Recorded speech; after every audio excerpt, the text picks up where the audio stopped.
الحمد لله والصلاة والسلام على مولانا رسول الله وآله وصحبه ومن والاه.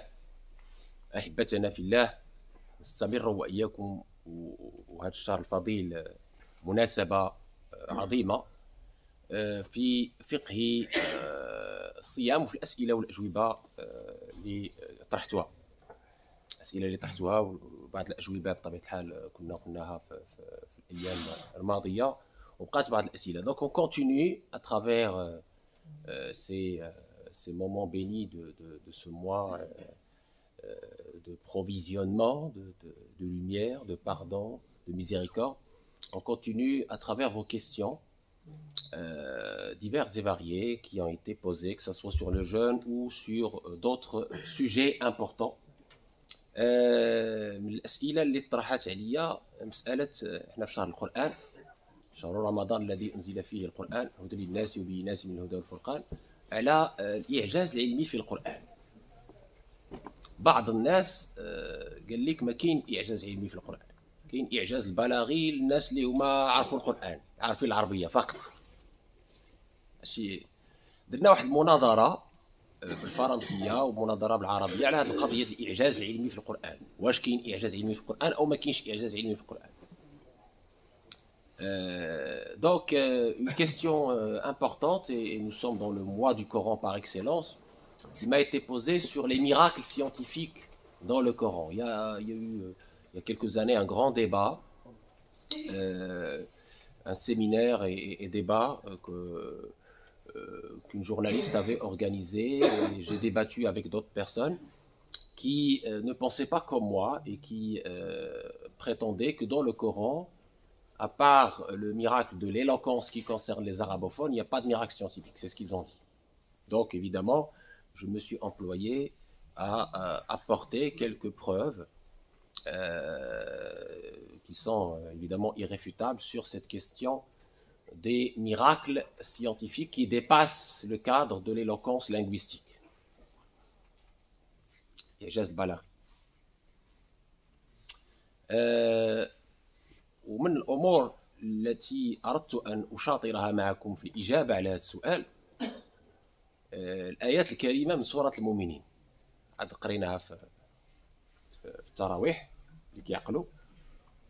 أعوذ بالله من الشيطان الرجيم. قد فلح المؤمنون الذين هم في صلاتهم خاشعون والذين هم عن اللغو معرضون والذين هم للزكاة فاعلون والذين هم لفروجهم حافظون إلا على أزواجهم أو ما ملكت أيمانهم فإنهم غير ملومين فمن ابتغى وراء ذلك فأولئك هم العادون والذين هم لأماناتهم وعهدهم راعون والذين هم على صلواتهم يحافظون أولئك هم الوارثون الذين يرثون الفردوس هم فيها خالدون ولقد خلقنا الإنسان من سلالة من طين ثم جعلناه نطفة في قرار مكين ثم خلقنا النطفة علقة فخلقنا المضغة فخلقنا زيد علقة مضغة فخلقنا المضغة عظاما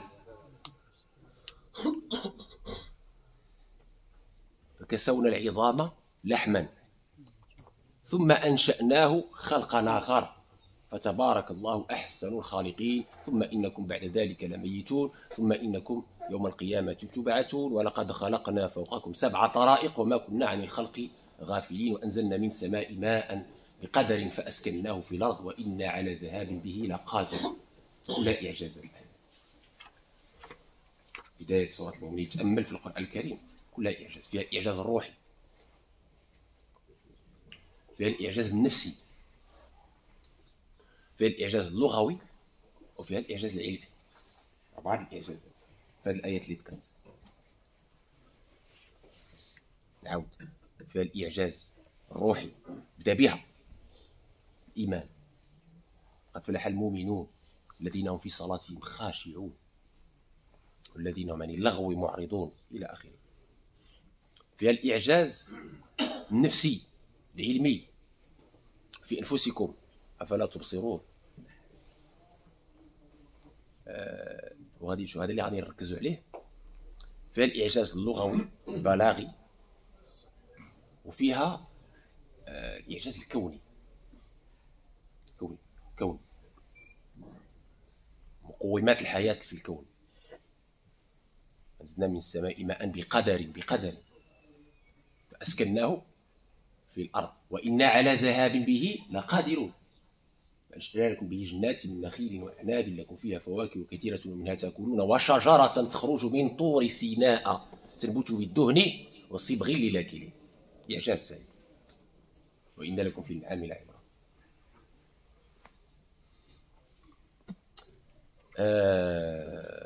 Je disais, les versets que je viens de citer dans Surat al-Mu'minun, les croyants, il y a dans ces versets que je viens de citer en arabe plusieurs miracles. Miracles à dimension d'abord spirituelle, dans les injonctions coraniques qu'on vient d'écouter. Miracles à dimension linguistique. Et ça, évidemment, il faut avoir les bagages de la langue arabe, de l'éloquence, dans cette profondeur et subtilité de la langue arabe pour les comprendre. Donc, je ne vais pas l'étaler ici. وعلى الراغبين راه كاين هادشي هذا يلتمس من مظانه. Et puis le miracle en nous-mêmes, cette création de l'humain avec le développement embryonnaire qu'on va voir.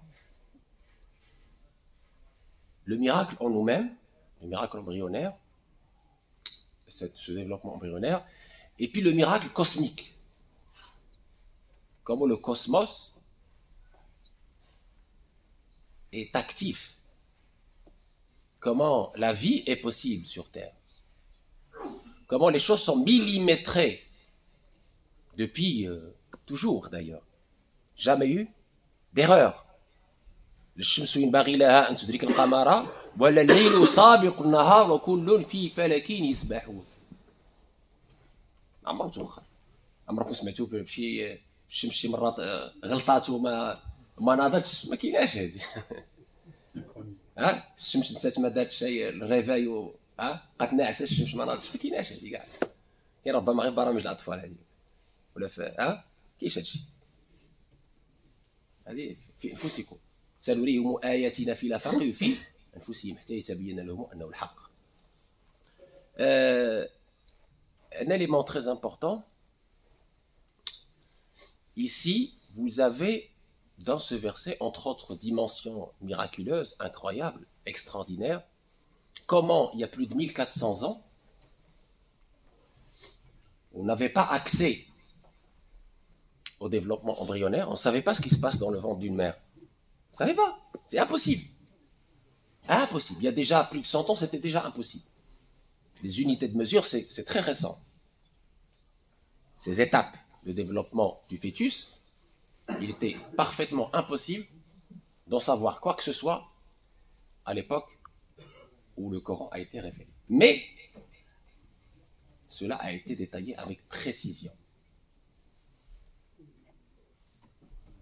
dans le verset que j'ai cité. وَلَقَدْ خَلَقْنَا الْإِنسَانَ مِنْ سُلَالَةٍ مِنْ طِينٍ, la Genèse, la terre. ثُمَّ جَعَلْنَاهُ نُطْفَةً فِي قَرَارٍ مَكِينٍ. Nutfa.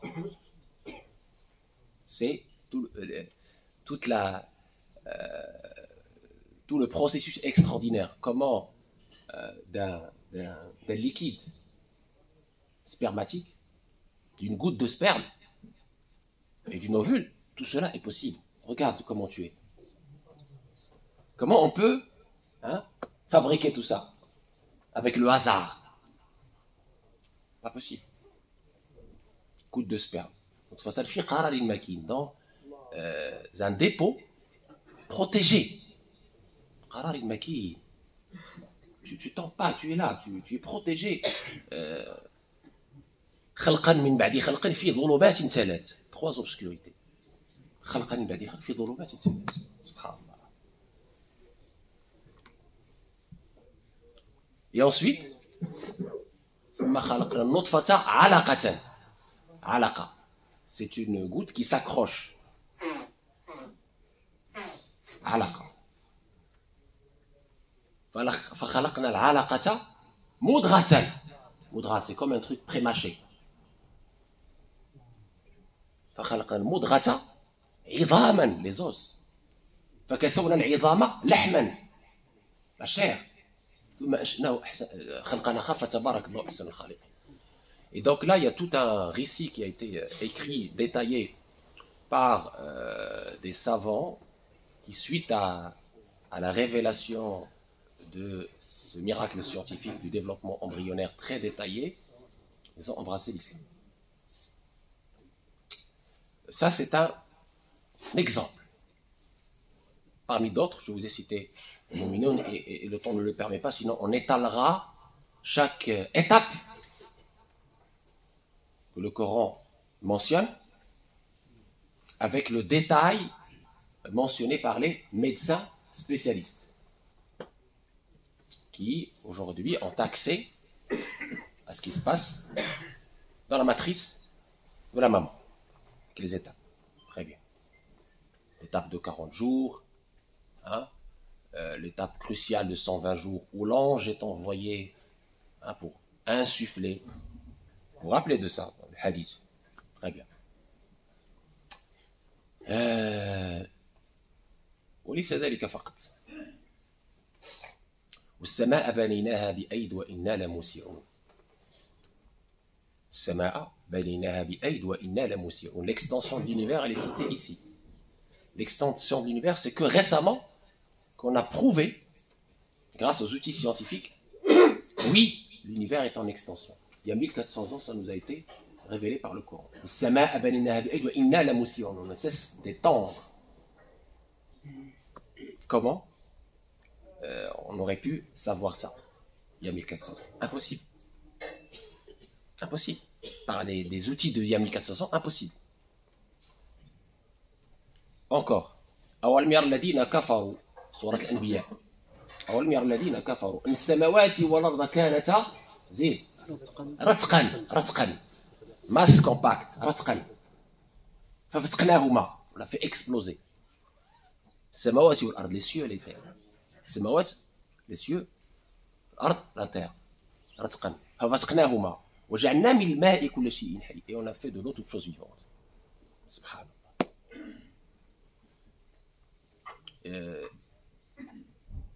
دارسون العلوم ديال الكون parlent de deux choses.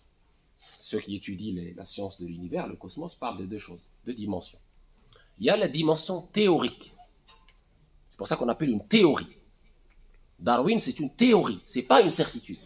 Attention, une théorie, pas prouvé.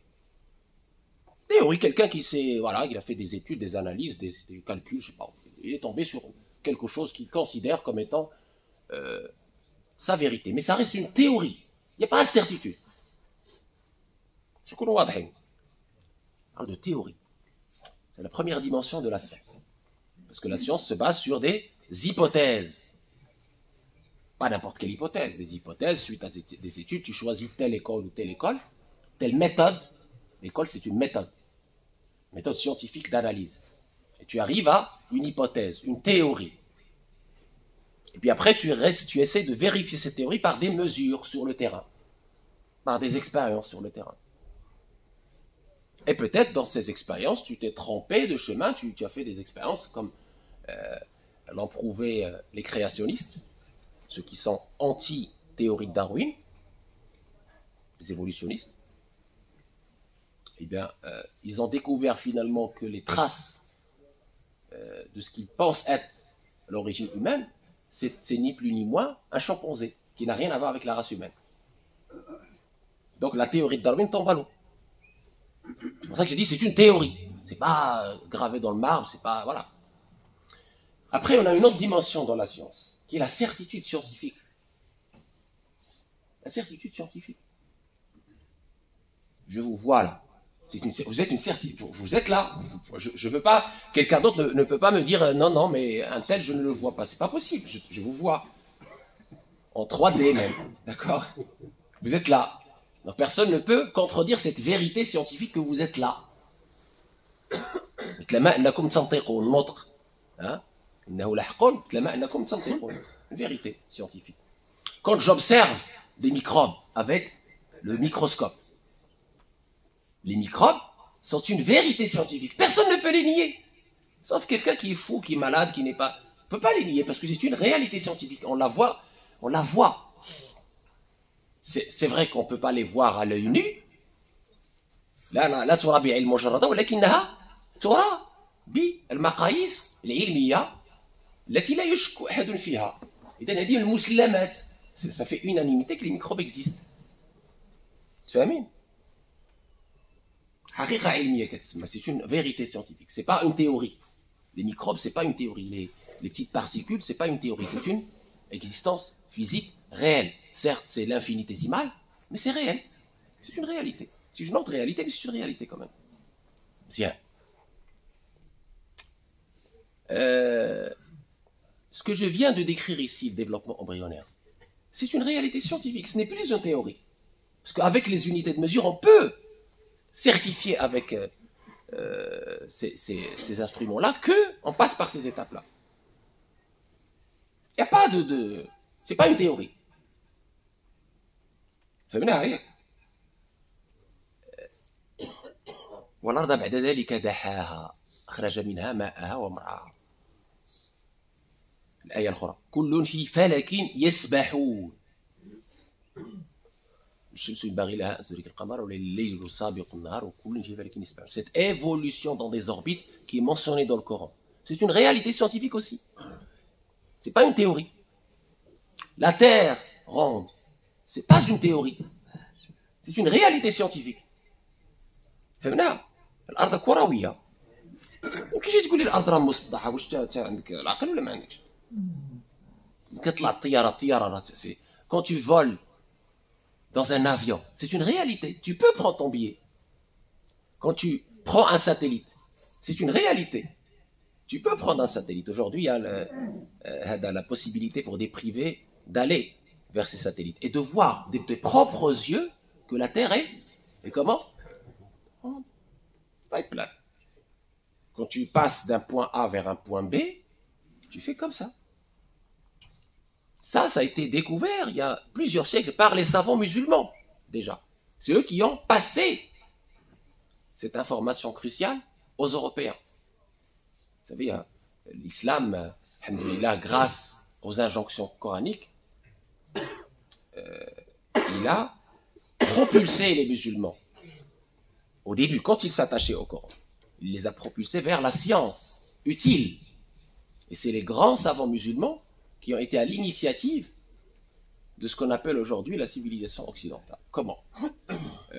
Vous savez, le père de l'optique, c'est Ibn al-Haytham. Le père de la mécanique et des instruments qu'on appelle miraculeux, comme le fait de voler, de dépasser la gravité, c'est Abbas ibn Farnas qui a écrit un grand ouvrage qui a été traduit en latin plus tard. Al-Farabi, Ibn Rushd avec le liquide rachidien, etc. Les savants musulmans ont écrit, les Européens ont traduit et ont utilisé et sont allés plus loin. Les savants arabo-musulmans ont écrit, ont évolué à une époque où l'Église de l'époque interdisait ces sciences, considérait ça comme des superstitions. Aujourd'hui, j'ai l'impression que le courant s'est inversé. C'est chez nous qu'on fuit la science. Ah non, c'est pas compatible avec les... Mais comment tu dis que c'est pas compatible avec l'islam? C'est le cœur de l'islam, c'est d'aller. Aussi, Allah nous appelle dans le Coran d'aller parcourir les terres, d'aller chercher la science utile, bien sûr. فينظروا كيف بدأ الخلق أمر قل سيروا في الأرض فانظروا نظر la méditation, allez parcourir la terre pour voir comment les choses ont commencé, le commencement. D'accord? Donc oui, dans le Coran il y a les preuves que la terre est ronde. Je vous ai donné quelques versets, mais il y a tout un sujet. Donc arrêtons de... il y a deux situations que je veux mettre en avant. Arrêtons de croire que dans le Coran, il y a tous les miracles scientifiques possibles et imaginables. C'est non. Ça, c'est de l'extrémisme. Dans le Coran, oui, il y a les grands principes, il y a les instructions lumineuses, il y a certaines réalités, mais vous avez des bases, vous avez des principes, mais il n'y a pas toutes les réalités scientifiques. que le monde découvre. Oui, mais dans le Coran, on ne cite pas les voitures, les avions. Et alors, c'est quoi le problème? C'est quoi le problème? Je vois pas le problème. C'est des faux problèmes. Hein? وعلى والله يقصد السبيل ومنها جائر ولا جائر ربي ملي كيهضر على ولكم فيها جمال حين تريحون وحين تسرحون وتحملوا اثقالكم الى بلد لم تكونوا بالغيه الا بشق الانفس. ها وحتى قال ويخلقوا ما لا تعلمون. يخلقوا ما لا تعلمون. Dans le Coran, on nous a dit, bah, voilà, Allah a mis à votre disposition du transport pour vous aider, et il crée ce que vous ne savez pas. Subhanallah. C'est complet. Donc restez humble. Aujourd'hui, vous avez telle ingéniosité, telle intelligence, telle, entre guillemets, invention scientifique. Demain, peut-être que ça sera dépassé par autre chose. Le Coran vous a déjà dit, par anticipation, Allah crée ce que vous ne savez pas. Il y a des créations que vous ne connaissez pas. Soyez humble. Il crée ce qu'il veut. Tout simplement. Donc il ne faut pas limiter. 1. 2. Il ne faut pas être arc-bouté en disant oui, mais ce qui n'est pas dans le Coran, c'est... Là, les savants musulmans, quand ils ont commencé ce travail scientifique sur le cosmos, ils se sont basés sur d'abord le Coran, ce qu'on appelle les réalités coraniques, qui ne peuvent pas être contredites. Exemple, la Genèse.